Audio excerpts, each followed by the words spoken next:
Alors, on termine notre cours sur les acides carboxyliques. Alors, pour les acides carboxyliques, nous avons le groupe fonctionnel COOH avec deux oxygènes. Le carbone fonctionnel étant le carbone lié aux oxygènes. Alors, la formule générale RCOOH avec R, un radical alkyle, qu'il soit saturé ou non. Alors, la formule générale en fonction de N, c'est NH2NO2 parce qu'on a deux oxygènes. Mais N peut avoir la valeur 1. On commence par 1. Alors, pour nommer les acides carboxyliques, alors on commence par acide et on nomme les radicaux, donc acide avant les radicaux. Et à la fin, la chaîne la plus longue, on lui affecte après alcane oïque. Alcanoïque. Alors, on donne toujours le numéro 1 pour le carbone fonctionnel. Alors, je prends des exemples, par exemple, pour un atome de carbone, HCOOH. Alors, carbone, c'est méthane, donc je dis acide méthanoïque. C'est aussi, on l'appelle aussi acide formique parce qu'il se trouve dans les fourmis. Alors, pour deux atomes de carbone, c'est l'éthane, donc c'est acide éthanoïque, c'est l'acide acétique du vinaigre. Alors, en écriture topologique, pour cet troisième exemple, alors je prends le numéro 1 pour le carbone fonctionnel. Donc, 1, 2, 3, j'ai un groupement éthyle en carbone numéro 3. Donc, je vais dire acide 3 éthyle. Et puisque c'est 5, la chaîne la plus longue, et pentanoïque. Donc, acide 3 éthyle, pentane pour 5, oïque pour montrer que c'est un acide. Alors, les acides carboxyliques peuvent être identifiés comme tous les acides. Alors, soit avec un papier pH qui doit rougir, soit avec un pH mètre qui va donner une valeur de pH inférieure à 7 à 25 degrés Celsius, ou avec des indicateurs colorés comme le bleu de bromothymol qui donne une couleur jaune.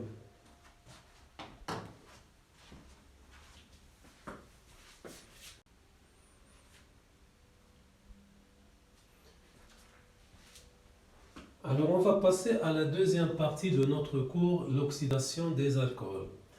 Alors, pour les alcools, on va voir qu'il y a deux types d'oxydation, oxydation totale et oxydation ménagée. Donc, on va parler de l'oxydation totale. Alors, l'oxydation totale, c'est la combustion de l'alcool. Alors, dans ce cas, la chaîne carbonée de l'alcool va être brisée complètement. Alors, on va distinguer deux types de combustion, la combustion complète et incomplète. Alors, au cours d'une combustion complète, l'alcool va réagir avec suffisamment d'oxygène pour produire le dioxyde de carbone et de l'eau. Alors, pour la combustion incomplète, la quantité d'oxygène sera insuffisante. Il y aura une combustion incomplète avec production du carbone, de l'eau et parfois d'autres composés comme le monoxyde de carbone. Alors, on va prendre des exemples. Alors, combustion complète du méthanol. Alors, le méthanol, un seul carbone, donc sa formule, c'est CH3OH. Alors, je lui ajoute de l'oxygène. Alors, la réaction, puisque c'est une combustion complète, ça donne du CO2 et du H2O. Alors, je vais donc équilibrer l'équation. Alors, je multiplie ici par 2. Alors, je vois que le nombre de carbone étant 2, donc je multiplie aussi là par 2. Alors, je remarque que le nombre d'hydrogène 3 plus 1, 4 fois 2, ça fait 8. Je multiplie ici par 4. 4 fois 2, 8. Alors, le nombre d'oxygène ici, c'est 4. Et 4, ça fait 8. 8. Donc, j'ai déjà 2. Donc, ça me reste 6. 3 fois 2, 6. Et ainsi, il est équilibré. Alors, je prends un autre exemple, combustion incomplète de l'éthanol. L'éthanol avec 2 carbones, donc C2H5OH, auquel j'ajoute de l'oxygène. Alors, 2 atomes de carbone, j'équilibre ici avec 2. 6 atomes d'hydrogène, je multiplie par 3. Le nombre d'oxygène, c'est 3. Ici, 2 plus 1, ça fait 3. C'est bien équilibré.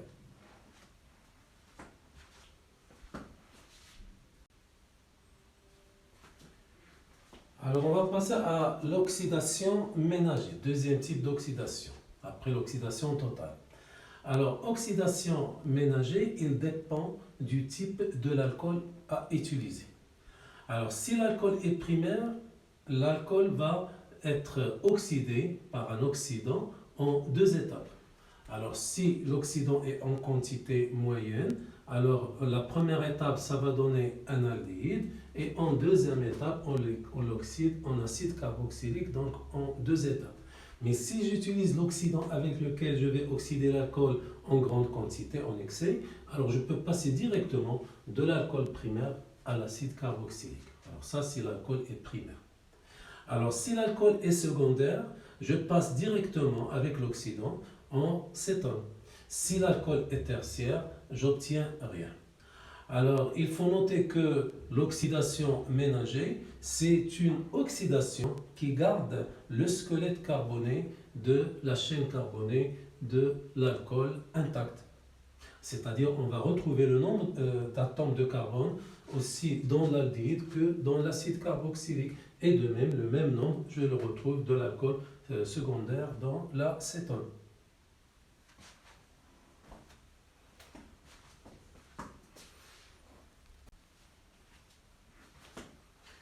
Alors, l'oxydation ménagée est de deux types.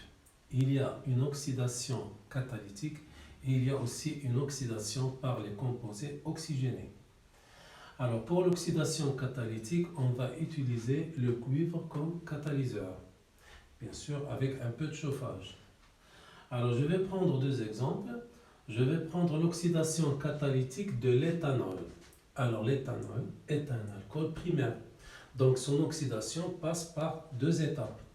La première étape, l'alcool, l'éthanol, va s'oxyder en présence d'oxygène comme oxydant et avec du cuivre comme catalyseur et du chauffage, ça va donner l'éthanal.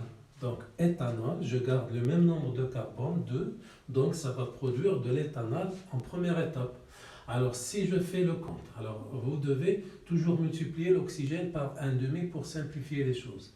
Alors, je vois que j'ai 2 atomes de carbone, 4 atomes d'hydrogène, ici j'ai 6, et 2 atomes d'oxygène, ici je n'ai qu'une seule. Donc, il me reste 2 atomes d'hydrogène et un oxygène qui forment de l'eau pour équilibrer. Alors, la deuxième étape, je vais donc commencer par l'éthanol. Alors, l'éthanol, avec toujours un demi-O2 et du cuivre comme catalyseur, ça va me donner de l'acide éthanoïque. Toujours le même nombre d'atomes, mais je pars d'un aldéhyde vers un acide carboxylique. C'est l'acide éthanoïque. Alors, je vois bien que l'équation est bien équilibrée. Alors, je peux faire une oxydation aussi catalytique d'un alcool secondaire. Ici, je prends comme exemple le propane 2-ol, qui est un alcool secondaire. Alors, propane 2-ol, vous voyez bien qu'il est secondaire parce qu'on a deux radicaux. Alors, le propane 2-ol, avec de l'oxygène en présence du cuivre, ça va me donner une cétone. Donc, je garde la même structure, la même chaîne, mais à la place de OH, je vais la remplacer par double liaison. Donc, remarquez que à la place où vous avez l'hydroxyle, vous l'enlevez et vous mettez en cette place double liaison O pour avoir l'acétone. Bien sûr, j'enlève un hydrogène parce qu'un carbone est tétravalent. Il ne peut pas avoir plus de 4 liaisons. Donc, à partir du propane de ol, j'obtiens de la propanone parce que c'est une cétone. Et avec de l'eau, parce que si je fais le compte des oxygènes et des hydrogènes, je vois avec le 1,5, je vois qu'il me manque 2 hydrogènes en oxygène pour former une molécule d'eau.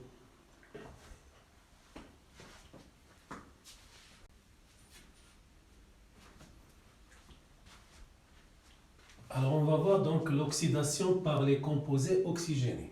Alors on va utiliser deux types de composés oxygénés, les ions permanganates, MnO4- de couleur violette, qui appartiennent au couple oxrède, MnO4-, Mn2+, l'ion manganèse qui est incolore. Ou bien on va utiliser aussi le bichromate, Cr2O7- de couleur orange en solution, avec les ions chrome de couleur verte. Alors on va prendre des exemples, ça dépend toujours de la classe de l'alcool. On va voir l'oxydation du propane 1-ol qui est un alcool primaire par une solution de permanganate de potassium, K plus MnO4-, en milieu acide. Alors donc, puisque c'est un alcool primaire parce que c'est du propane 1-ol, on va donc passer par deux étapes. La première étape, donc je vais écrire deux demi-équations et trouver l'équation d'oxydoréduction. Alors les deux couples qui sont mis en jeu, on a le couple du permanganate MnO4- Mn2+. Alors le deuxième couple, comment le trouver? Alors le permanganate va réagir avec le propane 1-ol. Je sais bien que la formule générale des alcools c'est CnH2n plus 2O. Donc ici on a 3, donc c'est 3, H2n plus 2 ça fait 8O. Alors il va donc s'oxyder en une aldéhyde qui est le propanal. Et le propanal, donc la formule générale des aldéhydes c'est CnH2nO. Donc c'est C3H6O comme on a vu tout à l'heure. Alors je commence par le première demi-équation. Les ions permanganates vont se transformer en ions en manganèse, Mn2+. Alors pour équilibrer les oxygènes, je remarque là que j'ai 4 oxygènes, donc j'équilibre par 4 H2O. Alors de ce côté j'ai 8 hydrogènes, j'équilibre avec 8 ions H+. Alors 8 protons H+. Et enfin j'équilibre les électrons avec 5 électrons.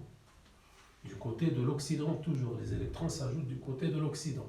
Alors pour ce deuxième couple, ici, c'est le permanganate qui va réagir comme oxydant. Il va réagir avec le propane 1-ol comme réducteur.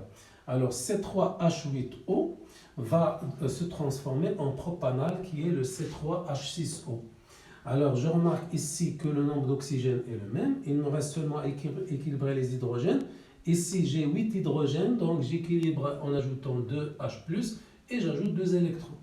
Alors je dois équilibrer aussi les électrons. Ici j'ai 5, ici j'ai 2. Je multiplie ici par 2 pour avoir 10, ici par 5 pour avoir 10. Ainsi les électrons vont se simplifier.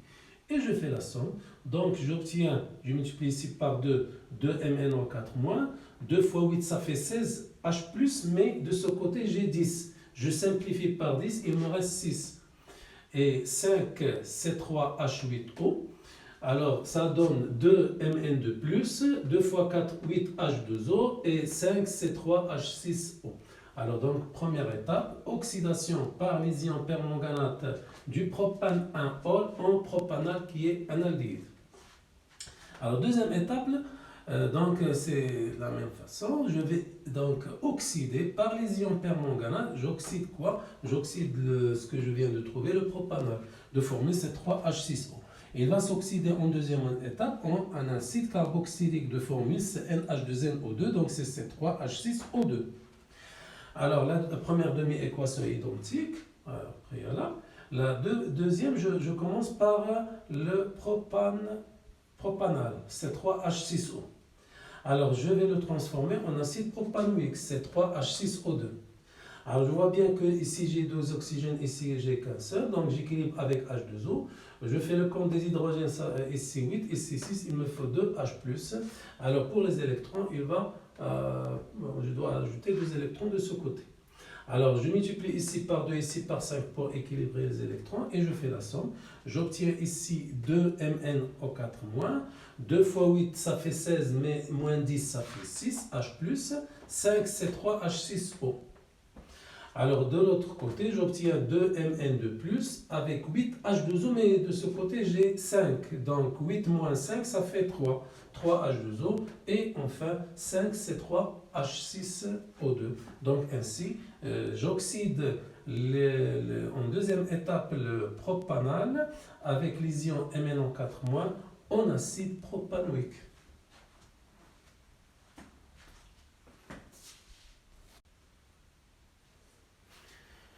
Alors, je prends un autre exemple où ici l'alcool est secondaire. Donc, l'oxydation du butane de ol qui est un alcool secondaire avec une solution de bichromate de potassium au milieu acide.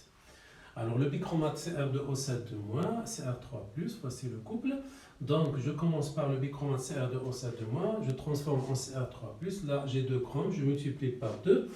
Alors j'ai 7 oxygènes, j'ajoute ici 7 H2O, j'ai 14 hydrogènes, j'ajoute 14 H+, et enfin j'équilibre avec les électrons 6. Alors pour le butane de O, le butane 4 atomes, donc c'est CnH2n plus 2O, C4H10O, il va se transformer directement en cétone de formule CnH2nO. Donc c'est C4H8O. Donc le C4H10O qui est le butane de Hall va s'oxyder en butanon, en cétone. Alors j'équilibre les hydrogènes ici, j'ajoute 2H+, et 2 électrons. Je vois que je dois multiplier ici par 3 pour équilibrer les électrons 6 partout. Alors je fais la somme, j'obtiens donc le bichromate, Cr2O7-. Alors pour les H+, ici j'ai 14 et je retranche 6, ça me reste 8H+. J'ai multiplié ici par 3 butane de Hall, ça donne 2Cr3 plus 7H2O et 3 C4H8O. Ainsi, j'ai pu donc oxyder le butane de Hall qui est un alcool secondaire en une seule étape en butanone, en cétone.